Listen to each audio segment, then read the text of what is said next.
આજે તો કોલેજ ગયા ને કરી નાખ્યો 2500 નો ખર્ચો। કેમ છો મિત્રો બધાને જય દ્વારકાધીશ અને જય માં શક્તિ। આજે સુખનો સૂરજ ઉગાડી દીધો રંગેલા રાજકોટમાં। તમે કયો એ પેલા હું મોઢું ધોઈ આવું, અહીંયા તો પાડાની જેમ પડ્યો હે। કરી નાખ્યું બ્રશ ને આપણા ભાઈબંધને લીધો નવો આઈફોન ને નવો આઈફોન લીધા પછી આપણા ભાઈબંધના રિવ્યુ કઈક આવા હે। Wow, like iPhone is the best for.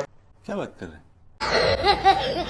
ભાઈબંધનો review સાંભળ્યા પછી નીકળી ગયા કોલેજ જવા માટે। કોલેજે મારે એકને કામ હતું પણ આપણે તો આપણા ભાઈબંધને લઈ લીધો હારે પહોંચી ગયા કોલેજે ને અહીંયા કામ હતું આપણે સેમ 5 નું ફોર્મ ભરવાનું। ભરી નાખ્યું કોલેજનું ફોર્મ ને 2500 રૂપિયા કરીવાળા કોલેજના નામે। बड़े खतरनाक लोग हैं। કોલેજનું કામ પતાવીને આવતા રહ્યા ભાઈબંધ હારે નાસ્તો કરવા માટે। નાસ્તામાં હતા વડાપાવનો આખો ઢગલો। 2 વડાપાવ ખાઈને ત્રીજું વડાપાવ લેવા માટે સામું જોતો ભાઈબંધ। વડાપાવ ખાઈને આવતા રહ્યા ભાઈબંધ હારે અટલ સરોવર અને આ જોઈ નાખ્યું સૂર્યાસ્તનો નજારો। હાલો તારે હું થોડુંક ભાઈબંધ હારે અટલ સરોવરમાં ફરી લઉં, ત્યાં સુધી તમે ચેનલને સબસ્ક્રાઇબ કરવાનું ભૂલતા નહીં।